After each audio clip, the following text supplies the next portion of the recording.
are you? Good. So after watching, the Arkansas game, I think we did a lot of really good things in the game. I think it was also fairly apparent that when we had mental intensity, good mental energy, good focus, we actually executed pretty well.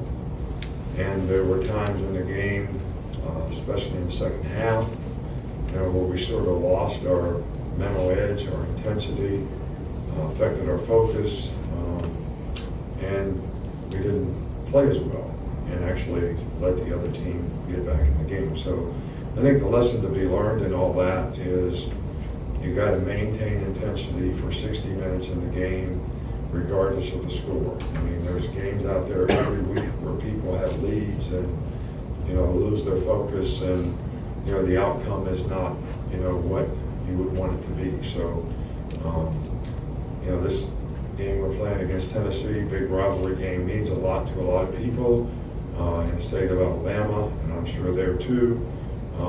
It's one of the best rivalries in college football. They have a really good team. They're ranked in the 15th or whatever, and so they have a really, really good team, very explosive. Josh Heupel has done, an outstanding job there. They play with great tempo on offense, which is challenging for the defense, but their ability to run the ball and create balance has been, pretty phenomenal this year. I mean, they run it for like 230, pass it for like 210, whatever. And that kind of balance is always something that is difficult. Their defense is playing really, really good. They're in the top 3 or 4, in the SEC, ranked nationally in, negative plays, sacks, tackles for loss, and those types of things. I think Joe Milton's a really good quarterback. They got 3 really good runners who have all been very productive. They've got good skill guys outside.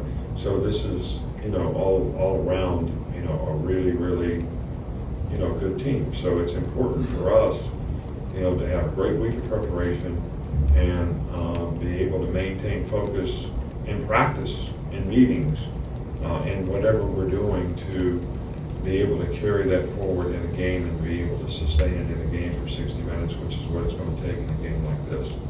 We'll start right here with Nick. Yeah, Tennessee, their offense has been known to use a wide split with receivers. What were some of the challenges of trying to cover that? Well, they certainly make you defend 53 yards wide of the field.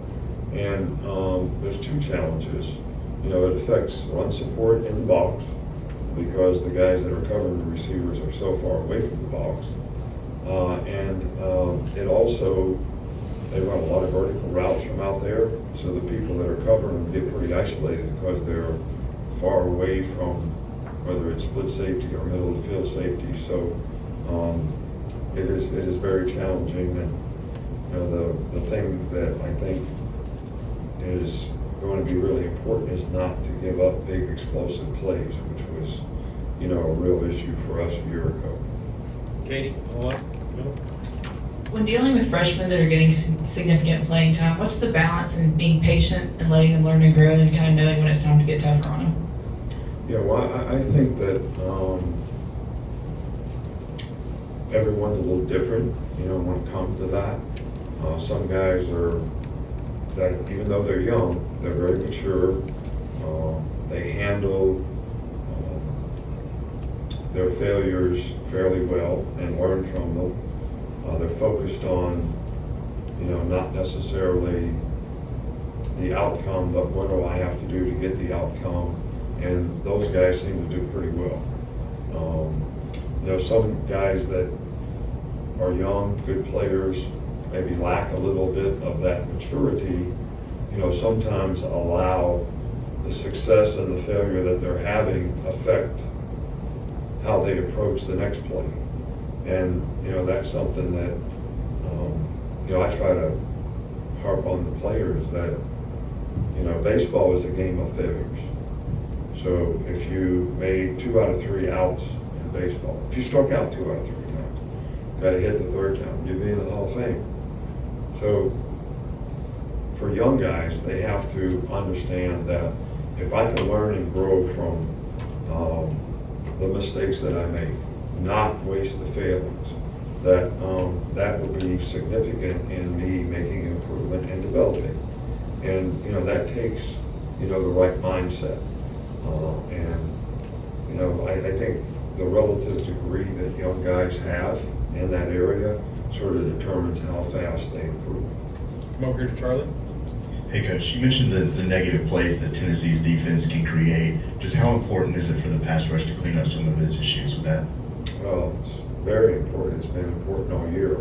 And it's something that, we have to do a really good job planning-wise, and we have to fundamentally play better. It's a combination of both.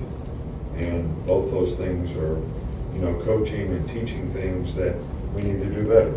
Guys need to set better, hand placement's got to be better, footwork's got to be better, and we got to make sure whatever scheme it is that we're trying to use, that players are capable of doing it without putting themselves in bad position.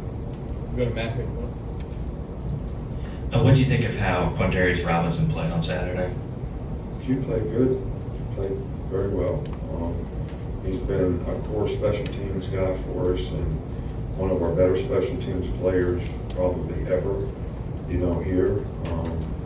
And when he had opportunities to play in the game, he did a good job. Going back to Ryan. Going up against Joe Milton this weekend, in the beginning of the year, everyone was talking about he could throw it 80 yards plus, but now he can beat you with your legs as well. What are you telling your guys this week about a dual threat quarterback like that? Well, I think I don't see Joe a whole lot different than what we played against in the past. When Hooker was there, guy can throw the ball. He's accurate. He's got a strong arm. And can make plays down the field, which they take a lot of vertical shots, and he certainly has the capability of making those plays. But he's also athletic enough to extend plays in the pocket and run if necessary. So don't tell him anything different than any other time you're playing a quarterback. You can't get pushed by the quarterback. You got to keep the guy in front of you. You got to have disciplined pass rush lanes, and you got to try to make the guy throw the ball on time, from the pocket, and hopefully we can cover him well enough to make it work in the back end. Up front, Chase. How the freshman outside linebackers, Keon Keeley and Yonze Pierre, looked in practice this year? Both of those guys came in the fall. So the guys we only had 4 guys that came in the fall. And because those guys weren't here in the spring, they had to try to catch up in the summer. I think their learning curve has been a lot greater. We're pleased with the progress that they're making, but it's hard to get them enough reps at this time of the year to try to get them where they need to be so that they could, make a contribution. I think, Rusal was here earlier, so he's a little bit ahead of the game. Rodak. Just what have you seen from J.C. Latham and what went into him staying on the right side, whereas some guys might have made the move to the left previously? Well, he's really a good right tackle. He's played really well. Obviously, being SEC Offensive Lineman of the Week, he had a really good game in the last game, and he's big, strong, physical. He's the prototype, right tackle that everybody would look for in terms of having a power guy who is effective, and being able to pass block well enough. There's,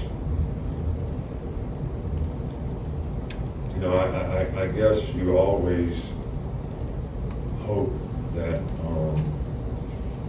if we move the right tackle to the left tackle, that would make everything better. But I guess the question you have to also ask yourself is, would that make us any better at right tackle? Or do you just try to attack the solution of trying to get the left tackle to play to the standard that you need him to play without making multiple changes in the offensive line? So, we can have a debate about that.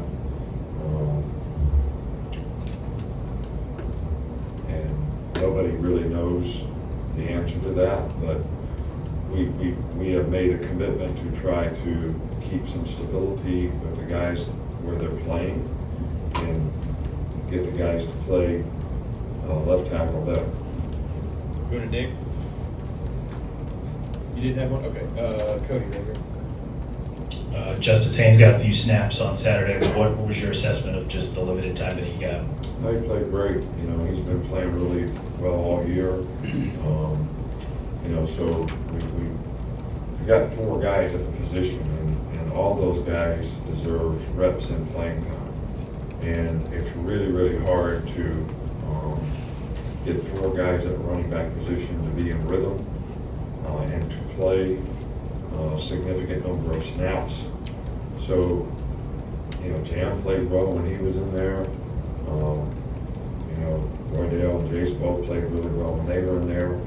And Justice played really good when he was in there. So, you know, we're pleased with all those guys, and you know, maybe there'll be some opportunity for him to make a bigger contribution in the future.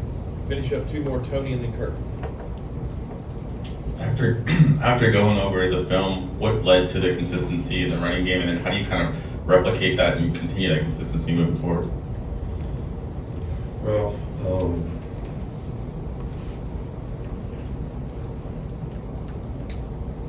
we did run the ball better in the second half, but to me, you know, the way I sort of evaluate it is, what is the efficiency in the running game?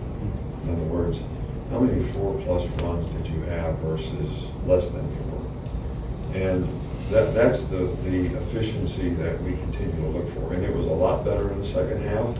I think we got a hat on hat, kind of knew exactly what they were doing, you know, formationally.